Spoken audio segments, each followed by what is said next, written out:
Hello, good afternoon, everybody. Thank you for joining us for the RC West Oversight Committee Q2 public session.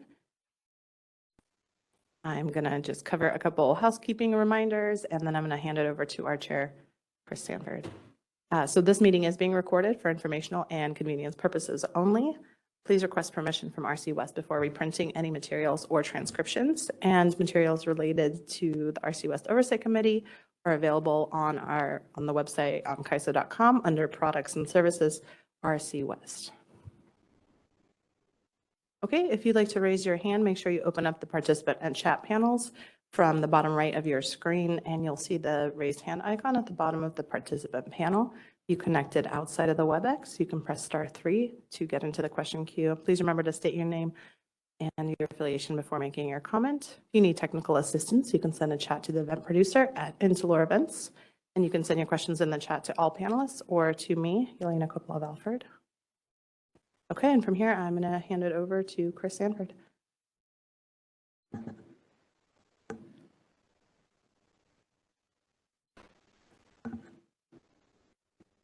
From anywhere.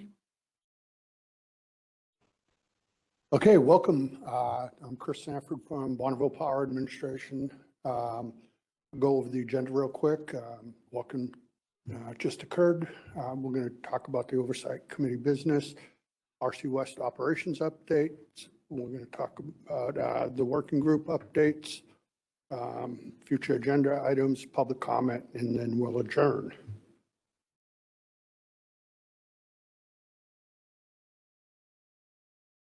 Oversight Committee business, I'll turn it over to Tricia. Okay, so we just have kind of one decisional item for Oversight Committee business.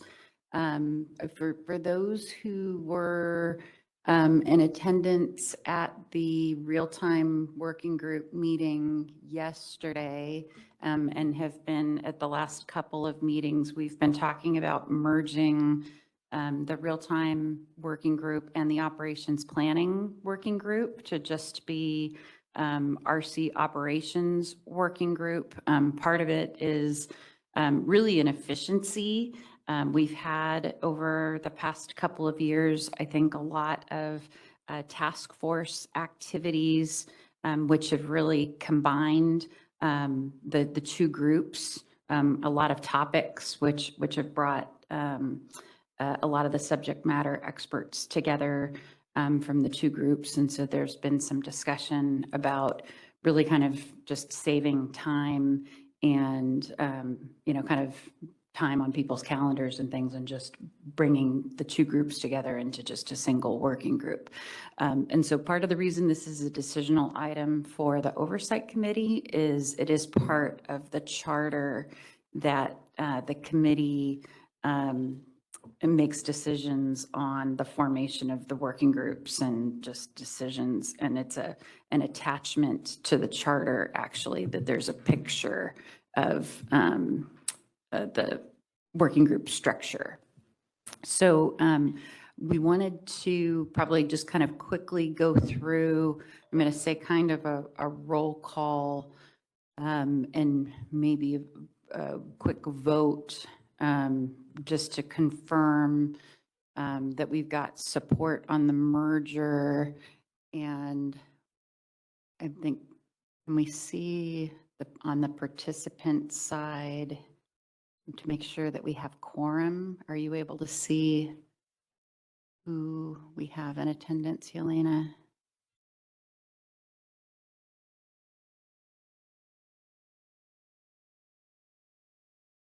Okay, we have 33 attendees. We're going to take just a real quick look before we get started to see if we have quorum to take the vote. Yeah, and if we don't have quorum, one of the things that we did pass in the charter updates from the Q4 update was that we could go to an electronic vote. And so after this meeting, we could actually send out for an electronic vote if needed. And then that would also just be an efficient way to do that. So yeah, so we got 30 external, and just kind of doing a glance on the list right there, a lot of those folks are actually not even Oversight Committee members. I'm looking at some of those. We've got some duplicate organizations, and then some of those are actually not oversight committee companies. So I think that might be the most efficient way to do it, is we'll just send it out for electronic vote. Are you okay with that, Chris and Ashley? I'm fine with that. Ashley?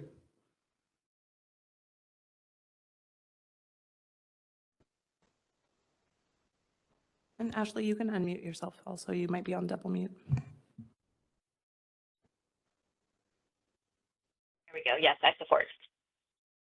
Okay, all right, good. So we'll just send it for electronic vote after the meeting and just make sure everyone's in support of combining the two working groups, and then we'll update the charter accordingly to reflect just the combined working group. And then after that, then we'll update the RC portal accordingly to reflect basically the combined working group library and the updated calendar for moving forward.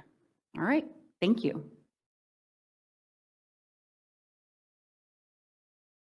Okay, that's all we had for our RC West business. And we're going to go to the operations update. And I'm going to hand it over to Tim or Raja. Yep. Good afternoon. This is Raja Tapitobula, Director, RC West Operations. Here's a brief overview of a number of EA watches and number of EA 1, 2, 3s that we had on the RC West footprint so far in the year 2025. So overall, from an EA watches, there's been 12 different EA watches that have been, RC has worked with the BA and issued. On the EA3 front, there's a 3 EA3s that we had in the early February 2025. And all those EAs were in the Senasi area, apart from arming load, all the way from 40 megawatts of load to 120 megawatts of load for contingency reserves. There's no actual load shedding that occurred in those 3 EAs. That's it from EA point of view. There's also 2 insecure operating states, insecure operating events that occurred in the footprint, and 1 transmission emergency that occurred in the Northern California. So overall, there's no load shedding in any of these events. That's it. Chris, Ashley, any questions or from anybody? Thank you, Chris.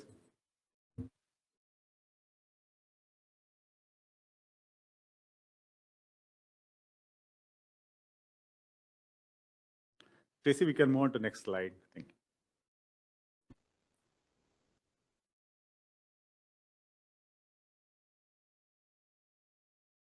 Yeah, I think right now we have Kendall, Pereira, and Ranzu online that can go through RC metrics that were presented at the RC working group meetings yesterday. Yeah. Thanks, Raja. This is Kendall Parra from the Network Applications Group. Am I audible? Yes, we can hear you. Thank you.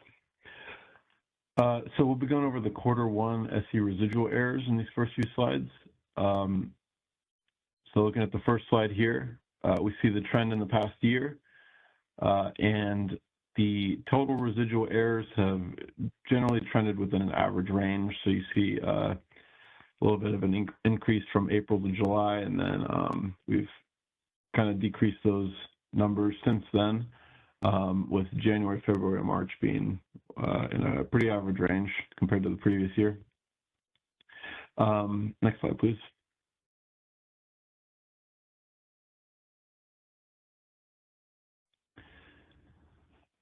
So this slide is reflecting the non-converged contingency counts for the past year. And overall, with the exception of February, we're looking pretty good compared to the previous year. So you see those, the black trend represents the total average in this past year, and the year before that is represented in the blue trend. So for nearly all months, the blue trend was actually higher than the black trend, which is a good indication that we're targeting some of those non-converged contingency issues. While we don't have a specific cause, what the February spike was, the feedback from our group has generally been that there were some regulation settings in combination with some telemetry issues and curve data errors, which we're continuing to improve in our model. Next slide, please. And from here, I'll turn it over to Ran.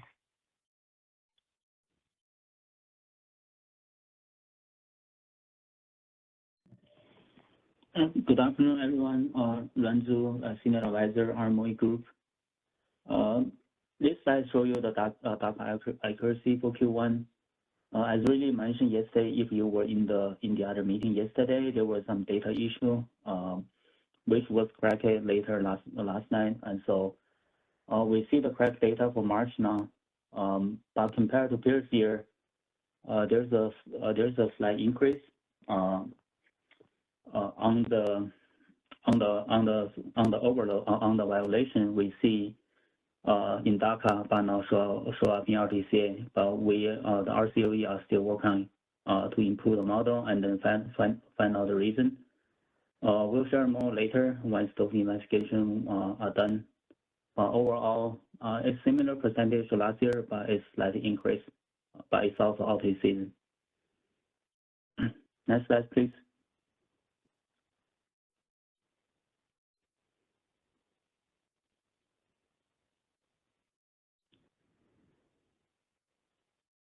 I believe is.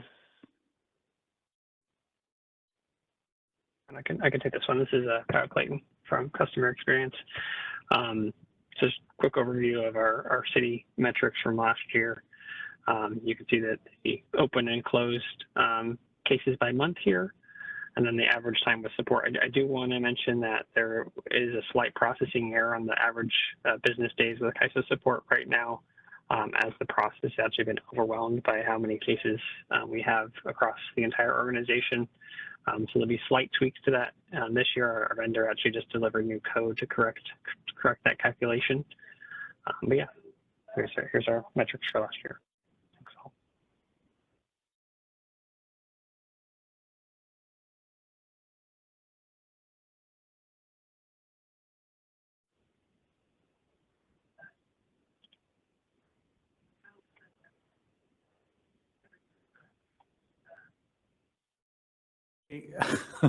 Kendall, sorry, I think this slide, this is talking about the RC metrics compared to how a CD ticket has been put in by the customers and how quickly we were able to take action on those. Thank you. Was that from me, Raja? I think the customer service team might handle this slide. We can move on to the next slide. I don't see anybody. Kyle is in there. Okay. And next is working group updates. Yep. It's only verbal update, Chris. Actually, we had extensively discussed this at the RC West Operations Working Group meeting yesterday. So I have detailed slides there. A couple of updates on the FERC 881, especially RC West ISO has filed for an extension, and the extension has been granted. So what does that mean? From a compliance point of view, right now we have until December 15th, 2026, where we need to be compliant with all the FERC 881 requirements. That being said, ISO RC West has been implementing some aspects of the tool, especially the real-time ICCP component that is going to be ready by summer 2025, June, July timeframe. When that component is ready, RC West can receive real-time ratings through ICCP and utilize them in our real-time reliability applications, which is the RTCA and EMS, as well as the HANA applications, right? So we are working with 6 different TOPs so far to acquire those ratings. creating the mappings, creating the SCADA mappings between RC West and the TOP. So once our full functionality of the tools is implemented in the next 2 months, then our RC operators can actually utilize those real-time ICCP AARs. That's the track one. On the track two component, which is our WebLiner tool, which is our tool to receive the look-ahead ambient adjusted ratings. That tool we're still planning to get implemented by June-July timeframe.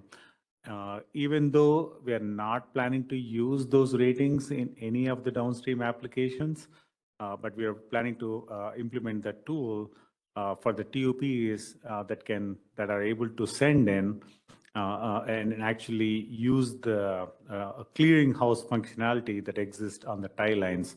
What does that mean?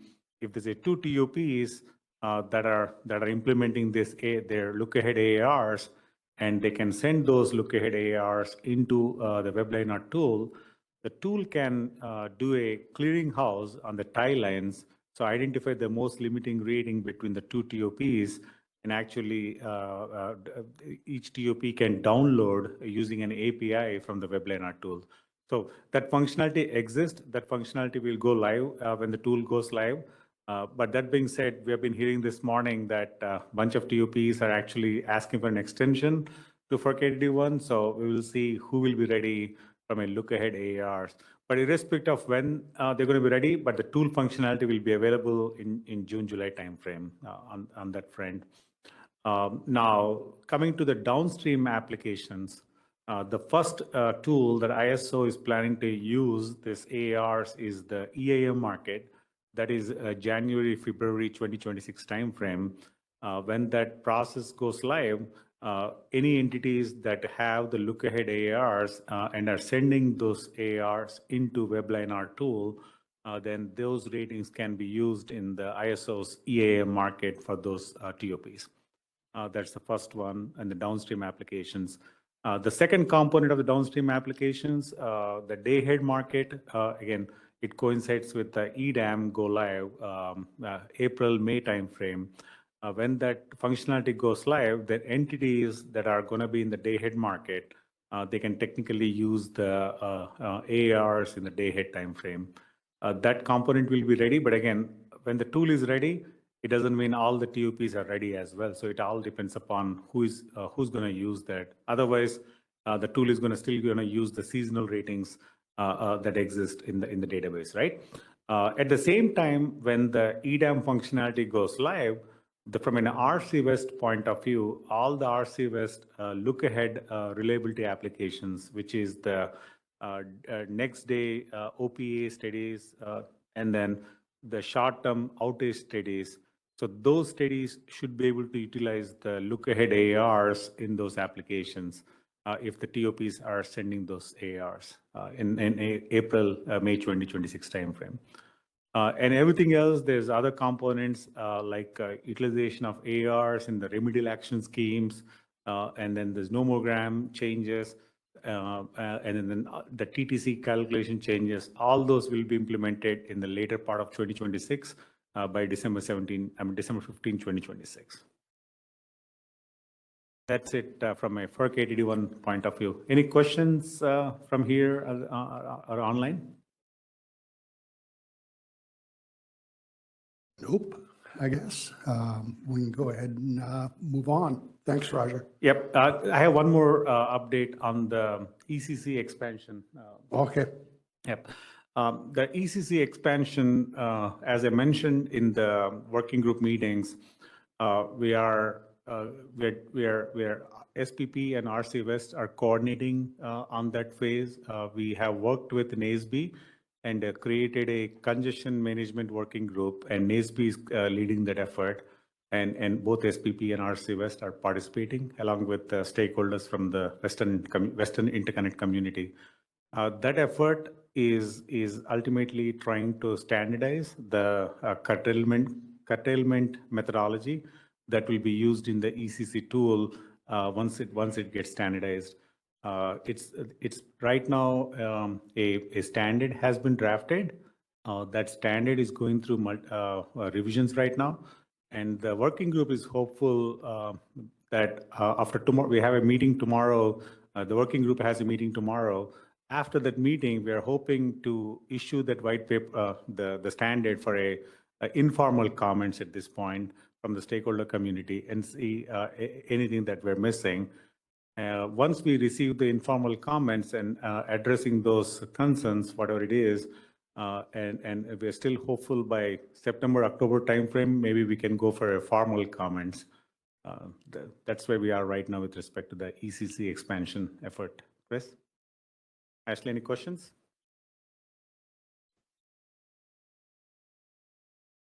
Thank you, Chris. Thank you, Roger. What do we got next?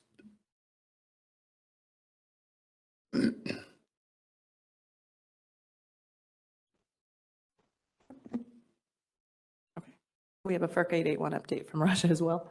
No, I gave that update. Interesting. Yeah. Nice. Okay. So that covers our working group updates, I believe. So we just have future agenda items here. We have our date for the Q3 meeting, and then we moved the date for the Q4 meeting. Is there anything that you want to cover here? Call out for next. I think, So- yeah, go ahead. One item that from a future agenda point of view, I know at the working group level, there's a couple of things that we're doing. There's a task force that we are creating, an oscillation task force. That oscillation task force will be chaired by Dan Goodrich from BPA. He volunteered to chair that group.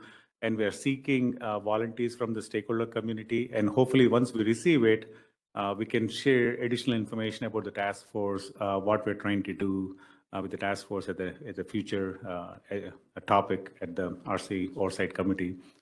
There's one more item that the RC West and the TOPs are working towards, maybe potentially changing the SOL methodology, especially related to N-2 contingencies, credible contingencies that a TOP is monitoring, and how it impacts the neighboring TOPs. There's a question from different TOPs, especially the neighboring TOPs.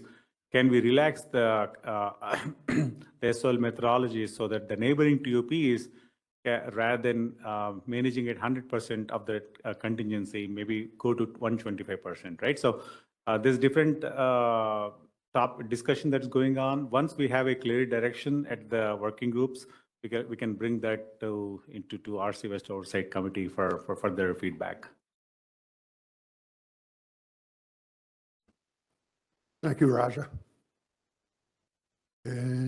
Anybody else have any future agenda items they want to bring up? We have nothing in the room. And we have no hands in the queue. Okay. Okay, we are open for public comment. Stacey, if we can go to the next slide.